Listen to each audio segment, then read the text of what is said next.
The current year is 2020, almost 30 years since the collapse of the USSR. We used to be so great, but now we are only a fraction of the strength that we used to be. As you can see in this map, our sphere of influence, the Soviet Union, stretched all the way down to Cuba, Vietnam, some nations in Africa, you name it. But now, as a Russian Federation, we've got minimal influence around the globe. We have still got our faction, the CSTO, with former Soviet satellites such as Kazakhstan, Belarus, Kyrgyzstan, Tajikistan, Armenia. That's basically it. And in our timeline, we launched our very own invasion on Ukraine in 2022, and as of 2025, everything is at a halt. We aren't really advancing at all. So, some changes need to be made. Why not? Instead of going fascist, oligarchic, democratic, let's revert back to communism, back to our old ways. But this time, I don't plan to make the feeble mistakes of those like Khrushchev who try to de-Stalinize the nation. Instead, we're gonna take quite the more authoritarian path. So without further ado, let's begin. Now, as Russia, we have got three main political parties. The Communists, which we want to empower. We've got United Russia, which is our current government in charge, led by Putin, and the Liberals, who aren't really liberal to be honest, but that's besides the point. We've got the Russian House of Cards, which is a little game mechanic where, as you can see, we've got to increase the Communists if we want them to be empowered. Now, we can obviously first commence into our first national focus tree of the video, where we're going to go down the political side of the focus tree to gain communist support as quick as possible. Now, obviously we're not going to undermine the communists, so we're going to undermine the right side of the political side of Russia. But before that, we have also got to deal with the COVID-19 virus and the whole epidemic and crisis that is going on right now. And in the Fire Rises universe, COVID-19 is much worse than it is in our timeline. Isn't that what causes all the altercations and radicalization of the world? I'm not entirely sure, but that's just my guess. Now we can finally turn back to our focus tree, where we are still going to undermine the fascists that roam free in the Russian Federation. But we don't only undermine the fascists, we also increase support and influence for the communists throughout Russia. Just like this. Utilize Soviet nostalgia. Quite an interesting focus tree. But look at us now. We're probably the most likable and most popular party in Russia. But now we can take a detour, because we need to deal with first our economy, international trade. Like we can do deals with the Japanese. They're not too Western, are they? I mean, they are, but doesn't matter. We aren't going to utilize the oligarchs, because those are the people who basically... Actually, I don't even know if I'm allowed to speak my opinion on the oligarchs, so I'm not going to say anything. You can use your brain to see, or think what I'm going to say, sorry. Anyways, back to the video. We continued to work down the right side of the focus tree, which, once we were about to conclude, would officially remove the COVID crisis throughout Russia. But now, we're taking another detour from a focus tree. Belarus. Lukashenko requests aid, because he got overthrown. Lukashenko, that's not the first time you're gonna hear his name. That's what I'm gonna say. And would you look at this? Unfortunately for the Russians, Vladimir Putin has acquired COVID-19, even though I thought we had undermined COVID cases throughout Russia. But I think it's too late for that now. Putin didn't take his necessary medications, meaning he unfortunately died. Meaning we have a new focus tree, right here. Well, it's not really a focus tree, it's just cementing whoever gets elected in the elections in Russia. Now here, I had to redo this many times. I forgot to choose the one who is most neutral. The communist leader who is most neutral, sorry. Because if we're too liberalized, we can't get Lukashenko, and if we're too Stalinist or old guard, we can't get Lukashenko as well. So the middle guy is the one who we're going to choose. Now we can just conclude the remaining of this little in between kind of focus tree. And just like that, in a few seconds, you'll see that the Communist Party in Russia has won, and we have got a new leader, and we are officially a communist nation once more. Pretty nice if I do say so myself. But more importantly, we've got, if it ever loads, here we go, a brand new focus tree before the First European War. So, without further ado, let's commence. First things first, since we have a new government, is to actually secure power throughout the entirety of our nation, for as unrest and lack of support for our government is quite high and running rampant. Because, I mean, the Soviet Union collapsed for a reason, right? People will be like, oh, the same thing's gonna happen from the 90s, 80s, 70s, 60s, right? So we've got to convince them that we're not going to make the same mistakes as the Soviet Union did in our timeline. We're going to be completely different, or kind of different. We're still going to respect our past, but this time we are not going to make the feeble mistakes like our ancestors and triumph over the world, eliminating capitalist bourgeoisie, empowering the proletariat. Now, look at this. We're now known to the world as a Russian Soviet Federative Socialist Republic. Pretty nice if I do say so myself. More importantly, all of the communist ideologies like socialism, communism, totalitarianism, you get the point. All of them have formed a coalition to stabilize the nation for now, just to convince the people during this time that we are not incompetent and we are actually capable of ruling the world. Now, if you look down this side of the focus tree, we've got some interesting focuses, like praising Stalin, and right at the end, we make some concessions with the church, meaning we can focus down the center of this little focus tree right here. However, we need to focus more to our industry, for us, the Russian Federative Republic did not help us at all. We were ruled by the oligarchs, and when corruption runs rampant throughout a nation, like Russia, chaos ensues. That's why we're going to go down this side to crack down and undermine oligarchs throughout Russia. Now we can finally go back to our political side of the focus tree, and we can actually do some expansion of our own, like annexing or assimilating Belarus peacefully, before finally we meet these focuses right here, where we can invade the Caucasus. Now, at this time I was quite confused. It's been a long time since I played the Soviet Union. I wasn't aware as what was going on. I didn't realize that Georgia, Armenia, and Azerbaijan all got ultimatums, so they could accept or not accept.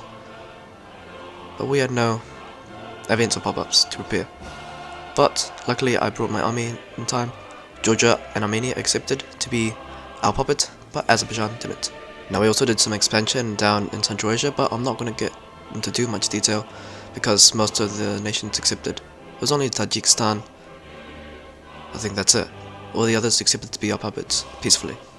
Now the last little bit of expansion before the First European War will commence, is in Transnistria, where we can form a puppet regime for now, before we can install our own little puppet regime, you could call it, again, in Moldova. it's really getting transferred to our puppet, Transnistria. So just like that, all of Moldova and Transnistria is aligned with the Soviet Union. Now, all we have got to do before the First European War is ignited is complete a few focuses and prepare for Operation Little Saturn. But more importantly, after the completion of this focus, if we go to the decisions, you can see that right over here, we've got all the key cities that we need to capture in order to win the first European War. When it's actually in progress. But now, the First European War has started. Or hasn't started yet. We have still got to advance into Ukraine before it actually kicks off. So, in the meantime, we're going to completely focus our troops to Ukraine. Mainly overrunning the divisions due to the fact that the Soviet army, or the Red Army, is completely and utterly superior to them in every shape and way. And form. Our Air Force, Navy is dominant, and most importantly, our land force is high in quality and quantity. But now, the war against NATO has officially begun.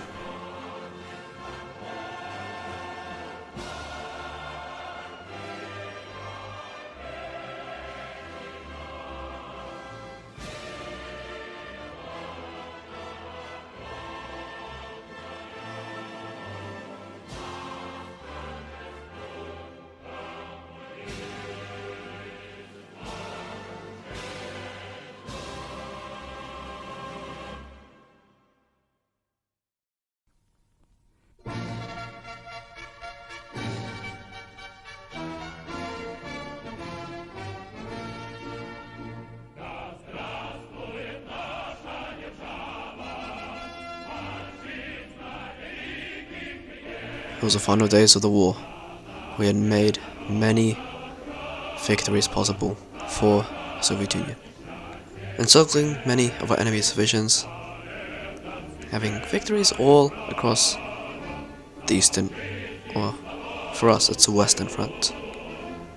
And just like that, the First European War has been won for none other than the Soviet Union. We've got an event called the Reformation of the Soviet Union. Restoration, not Reformation. Now, we just have one more important topic to discuss before we unlock our new focus tree. We need to get Lukashenko in charge of the Soviet Union once and for all. And luckily for us, the first USSR elections are coming up. So, we've got the objective at hand by keeping balance between the reformist and the hardline, or the old guard, whatever you like to call it. But make sure it's moderately leaning to the old guard if you want to get Lukashenko in charge. Oh yeah, we also puppeted the Eastern Balkans, excluding Yugoslavia and Greece. Anyways, when we look here, you can see the first Union elections are soon to be concluded. And within a day, we'll get a decision which gives us a choice between two leaders. And obviously, we're going to choose the top option. Alexander Lukashenko, the former Belarusian leader, is now leading the Union of Soviet Socialist Republics. He's got a cool portrait and leader trait, I don't know what to call it. But more importantly, we have unlocked Lukashenko's unique Soviet focus tree down here. And by the looks of it, it looks pretty, you could say, interesting. So, we better get started. So we're obviously going to go down the middle path, which I think is the only unique section that a Soviet leader can get when you've unlocked this stage of the focus tree. And it is pretty flavorful, like I said. You can remove national debuffs, obviously, like our army is pretty poor, along with our administration and economy. Now for some reason, I didn't know what to do here, so I kind of messed up. I wanted to go down this side, because I wanted to go down the funny North Korean path, but oh well. So we're gonna have to go down with a neutral path, which is into reformist or totalitarianist. And just like that, with the completion of this focus, the Soviet Empire, the political side of the focus tree for Lukashenko has been completed. Now before we can make a name of ourselves on the world stage, we have to first reform our economy once again. Isn't this like the third time we've reformed our economy? Well, it doesn't matter. We need to reform our economy we are the United Soviet Socialist Republics. Now, I've gone down the right side because I don't want to be too capitalistic. Now I know that the other side is technological, but I want to focus on helping the people. The commoners. That's what communism is all about, isn't it? Anyways, now we can finally cement ourselves on the global stage. And instead of going down the more liberalized path, we're gonna go down creating a red world. First, we can begin a war in the Balkans to unite the Balkans as one. We're going to invade nations such as Albania, North Macedonia, Bosnia? What happened to Bosnia? Serbia conquered it, kind of. Well, I'm not complaining, it's an easier job for us. And with the capitulation of Croatia, that leaves the People's Republic of Bulgaria to now be called, or proclaimed, the Balkan Federation. Pretty nice if I do say so myself. And just like that, our national focus tree has been concluded. But now, it's a new era for the entire globe, mainly Europe, matter of fact, for as the Second European War has started. The German People State, or basically the Nazis 2.0, along with the Napoleonic, militaristic France, Benito Mussolini 2.0 Italy, and far-right conservative UK. They have all formed a coalition called the New Axis to try and take over the remaining of Europe. However, the Soviet Union will not let that pass. For as this is what happened in 1945, or 1941 to 45, against the Soviet Union, isn't it? The German aggressors, along with the Allies, tried to invade us. However, we will not fall back to Stalingrad, Leningrad, and you name it. Instead, we are going to be the aggressors. These feeble people think that they can invade the mighty Soviet race. Nah, I'm not having it. So, with the combined forces of the entirety of the Soviet army, we would soon be able to triumph over evil in Europe. Not only eliminating capitalism, corporatism, you name it, but also freeing the people from fascism and Nazism once more.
It was the last days of the war. Portugal was the remaining... after capitulation of Greece, Portugal would be the remaining nation that we had to capitulate. And With the fall of Lisbon, the Second European War has been a complete and utter victory for the Union of Soviet Socialist Republics. Victory Day has been proclaimed. Now, just to make the borders a bit more smooth, I'm going to invade Finland, so we control the entirety of Europe, excluding Iceland, because I'm not sending my navy and forces all the way to the barren island known as Iceland. Actually, it's not that barren, but it's just too tedious. But more importantly, Finland is now under Soviet control. Back in the year 2020, we were suffering from pandemics, economic failure, the oligarchs leading our nations, or them pulling the strings, matter of fact, and the death of Vladimir Putin. However, since that point onwards, once communism and Lukashenko have taken the throne of leaders of the Union of Soviet Socialist Republics, they have led us to liberation of the peoples, of the entirety of Europe and Eurasia. A major victory for humanity as a whole. The Minsk Treaty Organization is a dominant faction of the world. We're by far the strongest nation on the globe, and it's gonna stay like that for quite a while. Anyways, I hope you guys enjoyed this video, and